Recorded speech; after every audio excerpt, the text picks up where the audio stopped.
는 주동자를 징계하기 위해서 징계위원회를 열 계획이시죠? 그렇습니다. 손해배상을 추가로 청구하고 민형사상에 고발을 할 예정이죠? 예, 그렇습니다. 철도노조가 민주노총의 용병처럼 앞장서 총알바지로 활용한다고 말씀하셨죠? 그거는 그날 담화문에서는 그런 담화문 말을- 말고요. 사장님 지시사항에. 제가 그 말씀을 좀 드리겠습니다. 아니 이게 제가 아마 맞냐 제가 아니냐만 얘기한 대답을 것, 일단 해주세요. 얘기한 나중에 것 제가 중에서 시간을 충분히 드릴게요. 시간을 제- 충분히 드릴 테니까 말씀을 먼저 해주세요. 민주노총의 용병처럼 앞장서 총알바지로 활용한다고 말씀하셨죠? 지금 사실입니다. 네. 사장님, 저는 이런 인식을 사장님 갖고 내일부터 오늘부터 대화를 하신다고 한들 대화가 진정성 있게 이루어지지 않을 거라고 생각합니다. 지금 철도 노조는 제가 사업을 말씀 안 이어가면서 끝났습니다, 44주 사장님, 제 말씀 듣고 제가 답변하실 시간 드린다고 말씀드렸어요. 저도 사장님 말씀 끊고 싶지 않습니다. 42일간 파업을 하고 있죠. 이런 사태는 전 코레일 사장 최은혜 사장님 이후에 처음 있는 일입니다. 예, 그렇습니다. 최은혜 사장님은 그 뒤로 국회의원이 되셨죠. 예, 그렇습니다. 그리고 그때 그런 강경한 대응이 옳았다고 생각하는 부분도 있을 거라고 보여집니다. 예. 근데 제가 질문하고 싶은 포인트는, 여쭙고 싶은 포인트는 이러한 인식을 갖고 있다라는 것을 저도 인터넷만 검색해도 다 확인이 되는데 노조나 8,000명의 직원들이 볼 때는 이게 협상 상대로 나온 사장님의 인식이라고 볼 때 이 협상이 궁극적으로 3일간을 하든 30일간을 하든 더 이상 더 한 발짝을 나갈 수 있는 공간이 없다라고 느껴지기 때문입니다. 말씀하신 것처럼 민주노총의 용병 총알 바지고 그리고 징계할 거고 난 널 고발할 거고 징계위원회를 열 거라고 생각하는 노조의 입장에서 본다면 사장님은 말씀으로는 대화를 하고 계시지만 실제 내용에서는 대화가 아니라 우리 입장은 이거고 니네 이거 받을 거야 안 받을 거야라고 이야기할 거라고 생각합니다. 국토교통부 장관님, 현재의 사장님으로서는 더 이상 협상과 대화가 불가능하다는 판단을 빨리 해주셔야 됩니다. 어떤 노조도 이런 판단과 이런 상황에서 더군다나 국토교통위원회를 외부라고 인식하는 이런 사장님 사에서 노조위원회가 협상을 한다고 해도 한 발짝 나갈 수 없다고 저는 생각합니다. 제가 말씀드려도 되겠습니까, 의원님?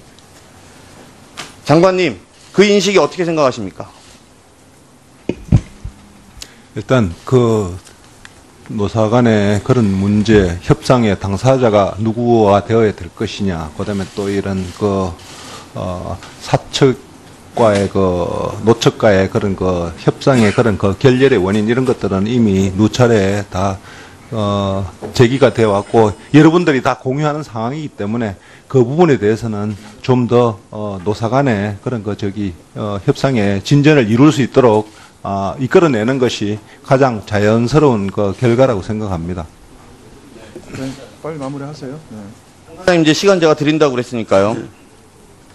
제 1분 더 추가로 얻었습니다. 사장님, 지금부터 그 인식에 대한, 사장님 인식에 대한 소상한 생각을 말씀해 주시고요. 어떤 각오로 3일간 협상에 임하실 건지, 이번 협상에도 실패한다면 어떻게 할 것인 건지 말씀해 주십시오.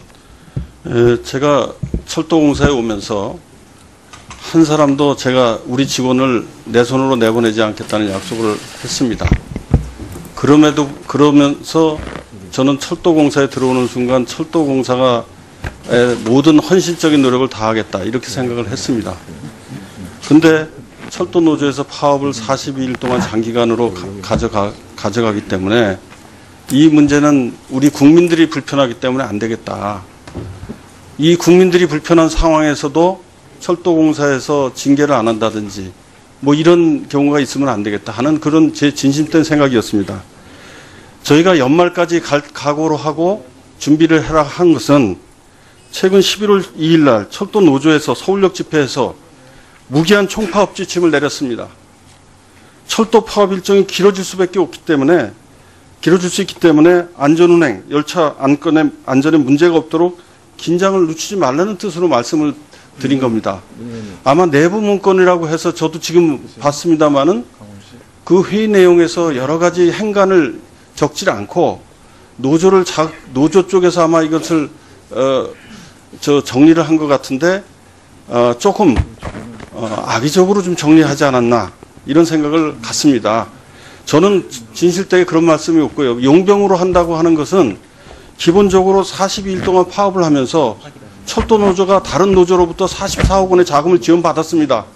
아마 철도 그런 자금 지원이 없었으면 철도 파업은 이미 끝났을 수도 있는데 자금 지원을 받았으니 다른 노조가 그렇게 지원하는 것을 보면 우리가 그렇게 이해될 수 있지 않느냐, 그런 말씀을 드린 겁니다. 그런데 행간을 잃지 않고 그것만 딱 잘라서 말씀을 하시면 지금 협상에 나가는 철도공사 사장이 무슨 얘기를 하겠습니까? 좀 도와주시기 바랍니다. 이 오늘 협상도 굉장히 어렵게 만들어졌습니다. 저도 이 국회에서 여러 가지 말씀을 여쭈실 것을 대해서 답변을 드리고 싶지만 이제 김영훈 위원장하고 협상 테이블에 앉는 입장에서 여러 가지 좀 말을 아껴야 될 것 같다는 말씀 드립니다. 제발 도와주시기 바랍니다. 감사합니다. 네, 수고하셨습니다. 네, 지금 홍준만 철도공사 사장이 이석하기 전에 지금 왜냐하면 전체 우리가 이후에 위원회 일정과 전반적인 또 이석 시간들을 감안을 해서 이제 여야 간사님들과 협의를 했습니다. 그래서 각각 여야에서 3분씩만 질의하기로 하셨어요. 그러니까 이 시간을 가급적 엄수해 주시고 좀 압축적으로 해주시면 고맙겠습니다.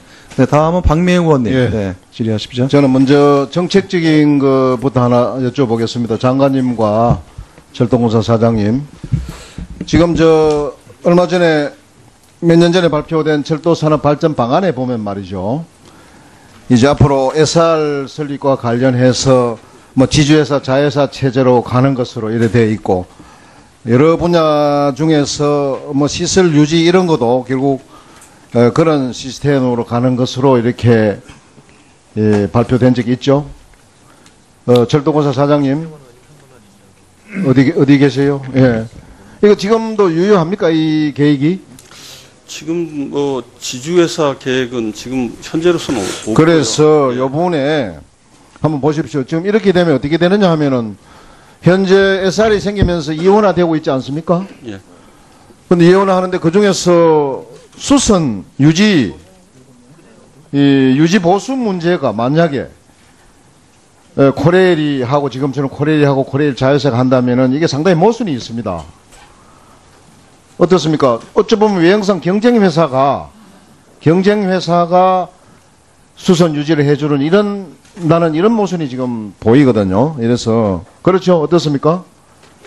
그래서 저는 이 부분에 좀 의심이 이럴 수밖에 없느냐 하는 생각이 들고, 지금 수선 유지에 관해서는 그야말로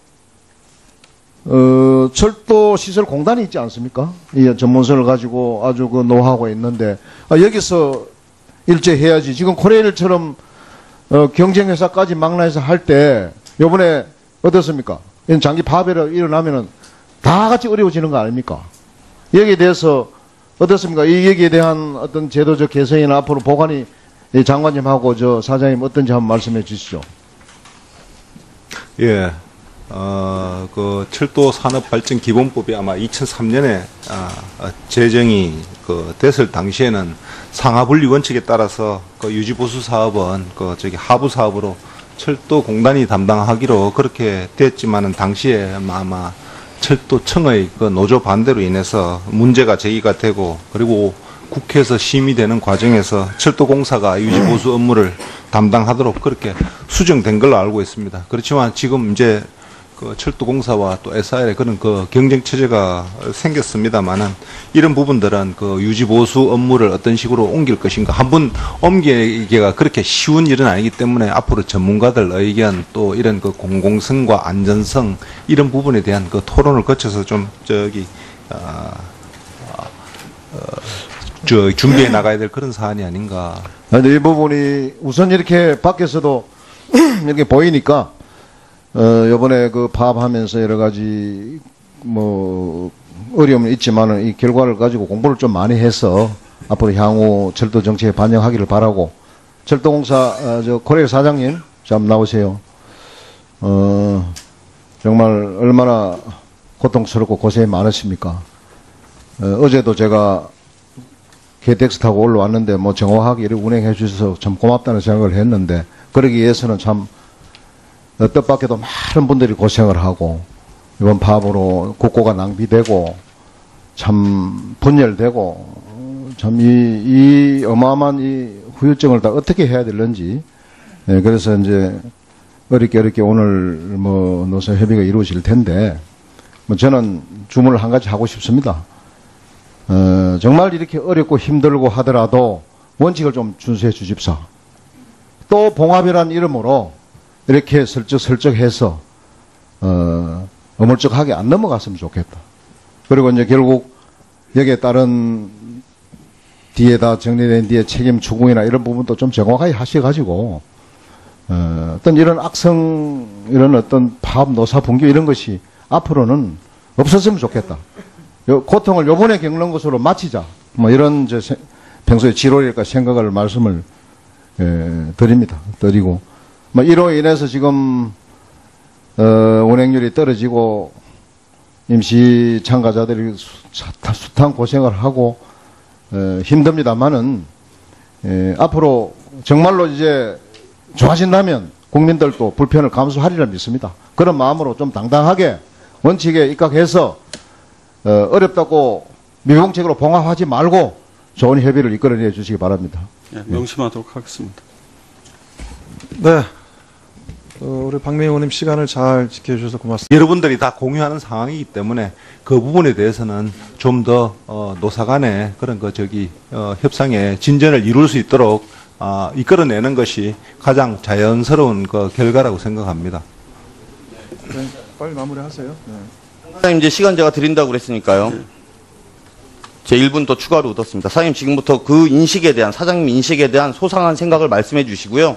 어떤 각오로 3일간 협상에 임하실 건지 이번 협상에도 실패한다면 어떻게 할 것인 건지 말씀해 주십시오.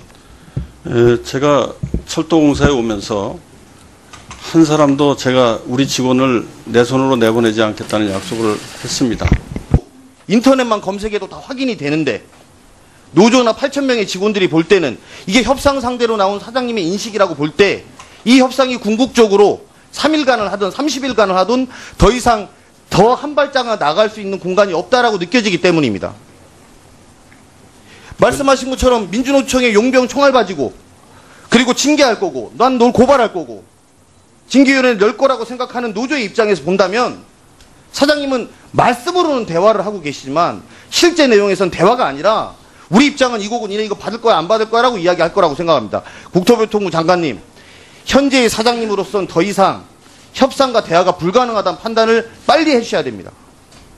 어떤 노조도 이런 판단과 이런 상황에서 더군다나 국토교통위원회를 외부라고 인식하는 이런 사장님 사에서 노조위원회가 협상을 한다고 해도 한 발짝 나갈 수 없다고 저는 생각합니다. 제가 말씀드려도 되겠습니까, 위원님? 장관님, 그 인식이 어떻게 생각하십니까? 일단 노사 간의 그런 문제, 협상의 당사자가 누구와 되어야 될 것이냐, 그 다음에 또 이런 사측과의 노측과의 그런 협상의 그런 결렬의 원인 이런 것들은 이미 누차례 다 제기가 되어 왔고. 이는 주동자를 징계하기 위해서 징계위원회를 열 계획이시죠? 그렇습니다. 손해배상을 추가로 청구하고 민형사상의 고발을 할 예정이죠? 예, 그렇습니다. 철도노조가 민주노총의 용병처럼 앞장서 총알바지로 활용한다고 말씀하셨죠? 그거는 그날 담화문에서는 그런 담화문 말을- 말고요. 사장님 지시사항에. 제가 그 말씀을 좀 드리겠습니다. 아니 이게 제가 아마 맞냐 제가 아니냐만 얘기한 대답을 것, 일단 해주세요. 얘기한 나중에 것 제가 중에서 시간을 충분히 드릴게요. 시간이 충분히 드릴 테니까 말씀을 먼저 해주세요. 민주노총의 용병처럼 앞장서 총알바지로 활용한다고 말씀하셨죠? 지금 사실입니다. 네. 사장님 저는 이런 인식을 사장님 갖고 내일부터 오늘부터 대화를 하신다고 한들 대화가 진정성 있게 이루어지지 않을 거라고 생각합니다. 지금 철도 노조는 제가 사업을 말씀 안 이어가면서 끝났습니다, 44주 사장님 제 말씀 듣고 제가 답변하실 시간 드린다고 말씀드렸어요. 저도 사장님 말씀 끊고 싶지 않습니다. 42일간 파업을 하고 있죠. 이런 사태는 전 코레일 사장 최은혜 사장님 이후에 처음 있는 일입니다. 예, 그렇습니다. 최은혜 사장님은 그 뒤로 국회의원이 되셨죠. 예, 그렇습니다. 그리고 그때 그런 강경한 대응이 옳았다고 생각하는 부분도 있을 거라고 보여집니다. 예. 근데 제가 질문하고 싶은 포인트는, 여쭙고 싶은 포인트는 이러한 인식을 갖고 있다라는 것을 저도